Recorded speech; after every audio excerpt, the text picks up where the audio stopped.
A vida é o espaço que a gente tem entre a porta do nascimento e a porta da morte. A vida é um espaço de tempo que a gente tem para passar e ir embora. A gente entra, passa e sai. O que a gente veio fazer aqui? Essa é a questão. O que a gente veio fazer aqui? A publicidade diz uma coisa, o coração diz outra. A mentalidade é muito voltada para o consumo, né? Então você ostentar luxo, privilégio, riqueza, é sinal de competência. E eu era chamado e ficava assim, pô, para mim é sinal de desumanidade. Uma sociedade onde falta o necessário para um montão de gente, você ostentar desperdícios e ostentações assim, de privilégios, para mim é constrangedor, é desumano, é vergonhoso. Só que eu não me sinto no direito de chegar lá e dizer isso para eles. Eles têm outro implante mental. Para eles, o sucesso se reflete no luxo. Eu nasci num meio de classe média alta. Eu sempre me senti muito desconfortável, porque eu sentia que eu vivia uma vida falsa, que toda a cortesia que eu tinha era paga. Eu vivia um mundo sem sentido. Então, quando eu sou chamado para um lugar desse, eu procuro levar um pouco de sensibilidade. Eu sei que num evento de administração, estou tratando com futuros patrões, né, ou administradores, diretores. Eu procuro mostrar que ele vai tratar com o ser humano. Que ser humano não é custo, velho. Pai de família não é custo. Que o salário mínimo não é justo. Que você usufruir de gente de baixa qualificação é você se utilizar, se beneficiar de uma injustiça social. Porque pela Constituição, todo brasileiro tem que ter acesso a uma boa formação profissional. Pela Constituição. Então, essa massa aí que é jogada na ignorância é vítima de crime social permanente do Estado contra o seu povo. A mentalidade do patrão que dá emprego esconde, na verdade, o usufruto dessa injustiça. E você ter mão de obra desqualificada, que é o que o ensino público produz, mão de obra desqualificada. A não ser algumas exceções que os caras tratam de botar num pedestal para mostrar para o resto, se esse aqui conseguiu, todo mundo pode.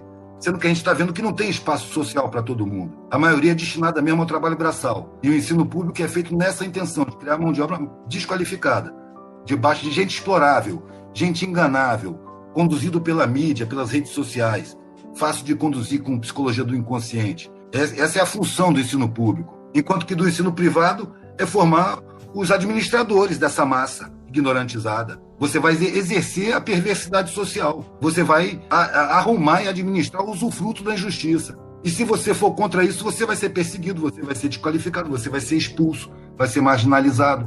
Você tem que naturalizar, você tem que ser indiferente com a injustiça, com a miséria, com a desumanidade social, com os crimes que a sociedade comete contra a maioria da população. Você tem que ser conivente com isso. De vez em quando eu estou conversando com alguém que é universitário. Aí o cara, não, isso aí é Lacan. Isso aí é um fulano aí. Eu não li nenhum deles. Eu acho que a gente está vendo a mesma coisa. As ideias estão no ar, ninguém é dono. O linguajar acadêmico me dá uma certa birra, porque eu acho que ele funciona como uma cerca de arame farpado para o conhecimento não sair dessa classe minoritária para a população. Então, quando eu pego um texto desse, eu recuso, mano. Eu não preciso ler ninguém. Eu estou lendo a realidade. Eu estou lendo fisionomias. Eu estou lendo as relações sociais. Eu estou vendo como é que as instituições funcionam. Como é que tratam a população, como é que tratam a classe média, né? Como é que o delegado se dá com o prefeito, que se dá com o fazendeiro, que se dá com o juiz, e forma aquela cúpulazinha de cima, no nível municipal, no nível estadual, no nível regional, no nível nacional, no nível internacional. É só buscar as informações, você vai ver que a coisa se repete. Sabe como? Eu não preciso estar... Eu acho muito bom que as pessoas leiam esses autores, mas não acho necessário. Eu tenho um certo incômodo, porque eu vejo que tem pessoas que não conseguem pensar com a própria cabeça, porque viraram prisioneiros de pensadores extemporâneos. A realidade está aí na nossa cara, velho. A prova é que quando eu falo, sem ter lido ninguém, as pessoas identificam esses filósofos na minha fala, sem eu ter lido, sem eu saber de nada. É porque a evidência está aí, está na cara, velho. A sociedade é uma grande falcatrua, eu dizia isso com 19 anos. A sociedade é uma grande falcatrua, totalmente mentirosa. O governo não governa. O governo é escolhido pelo poder econômico. E se pisar fora da risca, cai. Por que o PT caiu? Porque tinha pobre na universidade. Porque estava atacando a miséria. Mesmo sendo uma coisa paralela. Porque, na verdade, o governo estava, como todos os governos, servindo aos banqueiros, às megas empresas, servindo às grandes construtoras, servindo a grana, ao punhado de podre de rico que controla tudo. Mas, ao mesmo tempo, estava favorecendo ali para a escravidão. Bota uma professorinha, bota lá uma serragem onde tem umidade, uma cobertura para quem está sem cobertura. E aí começa a criar condições que, com o tempo, vai permitir que os escravos pensem. E isso não pode. Por isso caiu. Não é porque era um capataz muito camarada. Eles estavam afim de um capataz torturador. Olha aí, tá aí colocado. Capataz torturador. Cortando tudo, impedindo tudo. O pavor da elite econômica, financeira, é o saber se encontrar com a sabedoria. Então eles enchem o saber de arrogância para não reconhecer a sabedoria em quem não teve acesso. Porque a sabedoria ela nasce da dificuldade, da superação de dificuldade, da organização coletiva. Você vai numa favela, a galera praticamente é autônoma na organização social. Porque o Estado só entra lá para atrapalhar.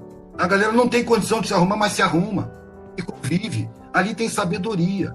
É preciso que a academia desça dos seus pedestais de vidro e vá na periferia servir de conhecimento a quem foi roubado nesse direito. Não é ir lá para organizar o trabalhador, não é ir lá para ensinar, é ir lá muito mais para aprender, inclusive, e para levar o conhecimento. Porque o saber não é a sabedoria, é a sabedoria que vai saber dividir tudo. O saber ele vem impregnado de arrogância. O esquema acadêmico é feito para, à medida que você vai subindo no conhecimento, você vai subindo no ego também. Isso vai te afastar da realidade. Quem está amarrado e não reconhece as amarras, permanece amarrado. A esquerda entra as pessoas, em geral, entram na academia e as que são mais humanas acabam se classificando como de esquerda, não é? Mas ela entra na academia e começa a receber uma bagagem de superioridade. Começa a se sentir ela é convencida de que, por estar na academia, ela é um ser humano superior. Esse é um convencimento muito sutil. E se reflete naquela forma da pessoa chegar perto do pobre querendo ajudar e não compreender. Ela não quer servir, está achando que ela é superior. Então ela entra sem conhecer a realidade do pobre, porque ela vem da classe média, não conhece os valores, não conhece a língua, não conhece aquela realidade, aquele tipo de relação. Ela fica toda sem jeito lá, não se situa e acaba sendo inútil para a coletividade. Porque esse papo de você querer conduzir as massas, velho, não funciona, nunca funcionou.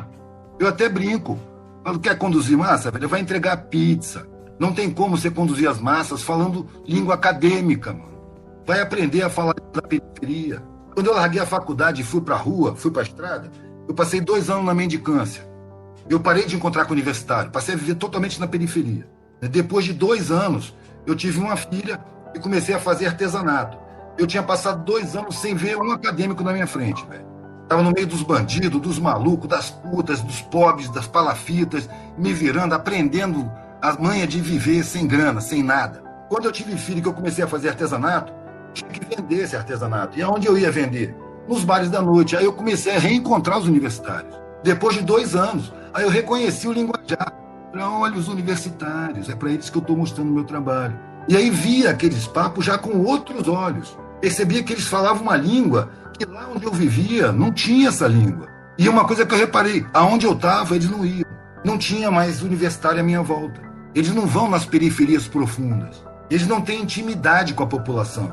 Eles estão distantes da realidade. Eu comecei a querer ensinar. Eu saí na estrada, nos acostamentos, onde tinha mendigo dormindo, eu me ajuntava para dormir também. Aí eu queria ensinar, na ilusão universitária, de que eu tinha mais conhecimento e ia passar esse conhecimento para os pobres, os ignorantes. Antes eu fazia isso e eu via que os pobres me ouviam. Mas eu estava ali como um playboy, filho da classe média. E o pobre não podia fugir. Quando eu estava na rua, no papelão, e começava a falar assim, a rapaziada já não me olhava mais como playboy, eu era um igual. E eles começavam a rir da minha cara. O que você está falando, rapaz? Você é professor? Essa língua aí que você está falando, que língua é essa? Aí eu comecei a perceber que eu não falava a língua deles, que eu não tinha nada que ensinar ali, eu tinha que aprender. Ali eu tinha que aprender. E o conhecimento que eles tinham não só me interessava, como eu precisava para sobreviver. Coincidentemente, nessa época, eu percebi que 2 orelhas e uma boca. Mano. Por que eu não fecho a boca e abro as orelhas? São 2 orelhas. A natureza me diz para eu ouvir mais do que falar, né? E aí comecei a aprender. E quando eu cheguei a entrar em contato novamente com a classe média, eu senti a carência de liberdade dessas pessoas. Eles parecem os prisioneiros acadêmicos. Eles estão presos naquela mentalidade. Eles não conseguem falar de outra maneira. E só perdem alcance popular com isso. Às vezes vão na periferia, fazem aquele discurso em que a maioria das pessoas não entende nada e ela vai embora magoada. As pessoas não se interessam. Você que não sabe falar a língua deles. É preciso humildade, mano. Humildade é uma ferramenta de aprendizado importantíssima. Quando você se deixa convencer de alguma superioridade, você perde alcance de visão. Você deixa de enxergar um monte de coisa.